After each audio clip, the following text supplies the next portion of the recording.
ನೋಡಿ, ಹುರುಳಿಕಾಳನ್ನ ಈ ಥರ ಹುರಿದು ಇಟ್ಕೊಂಡಿದ್ದೀನಿ. ಈ ಹುರುಳಿಕಾಳು ಗಂಜಿ ಮಾಡೋದಕ್ಕೆ ನಮಗೆ ಎಷ್ಟು ಬೇಕೋ ಅಷ್ಟನ್ನು ಮಿಕ್ಸಿಯಲ್ಲಿ ಪುಡಿ ಮಾಡ್ಕೊಬೇಕು.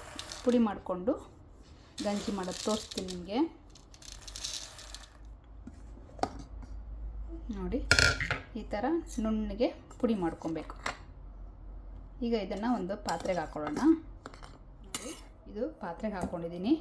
ಈಗ ಎಷ್ಟು ಬೇಕು ಇದಕ್ಕೆ ನೀರು, ಕನ್ಸಿಸ್ಟೆನ್ಸಿ ನಿಮ್ಗೆ ಯಾವ ಥರ ಬೇಕು ಅಷ್ಟು ನೀರು ಹಾಕ್ಕೊಳ್ಬೇಕು.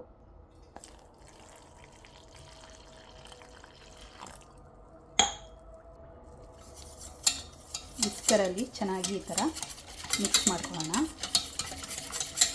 ಇದು ಕಾಯಿಸ್ತಾ ಗಟ್ಟಿ ಆಗ್ತಾ ಹೋಗುತ್ತೆ.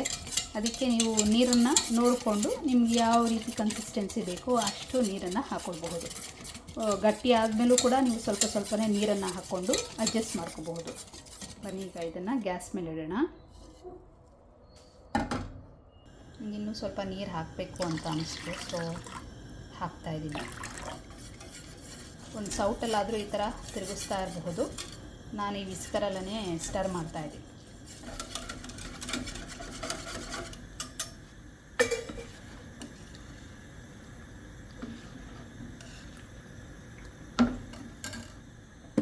ನೋಡಿ, ಈಗ ಸ್ವಲ್ಪ ತಿಕ್ಕಾಗಿದೆ ಅಂತ ಅನ್ನಿಸ್ತಾ ಇದೆ. ಹಾಗಾಗಿ ಸ್ವಲ್ಪ ನಾನು ನೀರನ್ನು ಹಾಕೋತೀನಿ. ತೆಳು ಗಂಜಿ ಥರ ಇದ್ದರೆ ಕುಡಿಯುವಾಗ ಚೆನ್ನಾಗಿರುತ್ತೆ. ನೋಡಿ, ಇವಾಗ ಕುದಿಲಿಕ್ಕೆ ಶುರುವಾಗಿದೆ. ಆಲ್ರೆಡಿ ನಾವು ಹುರಿದು ನಾನು ಇದನ್ನು ಇಟ್ಟಿದ್ದರಿಂದ ಮತ್ತೆ ತುಂಬ ಬೇಯಿಸ್ಕೋಬೇಕು ಅನ್ನೋ ಅವಶ್ಯಕತೆ ಇಲ್ಲ. ಒಂದು ಬಾಯ್ಲ್ ಬಂದ ತಕ್ಷಣ ಸಾಕು. ಈಗ ಇದಕ್ಕೆ ನಮಗೆ ರುಚಿಗೆ ಎಷ್ಟು ಬೇಕು ಅಷ್ಟು ನಾನು ಬೆಲ್ಲನ ಹಾಕೋತಾ ಇದ್ದೀನಿ. ಬೆಲ್ಲ ಹಾಕಿದ್ಮೇಲೆ ಬೆಲ್ಲ ಕರಗೋವರೆಗೂ ಕುದಿಸ್ಕೊಂಡು ಸ್ಟವನ್ನು ಆಫ್ ಮಾಡ್ಕೊಳ್ಳೋಣ. ನೋಡಿ, ಈಗ ಬೆಲ್ಲ ಕರಗಿದೆ. ಸ್ಟವನ್ನು ಆಫ್ ಮಾಡ್ತೀನಿ.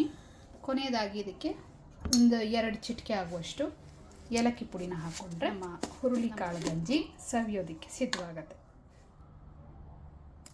ಇವಾಗ ಇದು ರೆಡಿಯಾಗಿದೆ.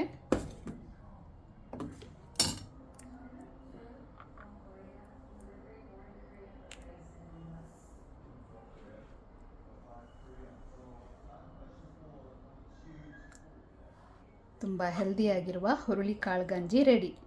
ನೀವು ಕೂಡ ಮಾಡಿ ಟೇಸ್ಟ್ ಮಾಡಿ ನೋಡಿ. ರುಚಿ ಅಂತೂ ತುಂಬಾ ಚೆನ್ನಾಗಿರುತ್ತೆ. ಹೆಲ್ತ್ ಬಗ್ಗೆ, ಹುರುಳಿಕಾಳು ಬಗ್ಗೆ 2 ಮಾತೇ ಇಲ್ಲ. ತುಂಬಾ ಬೆನಿಫಿಷಿಯಲ್ ನಮ್ಮ ಬಾಡಿಗೆ.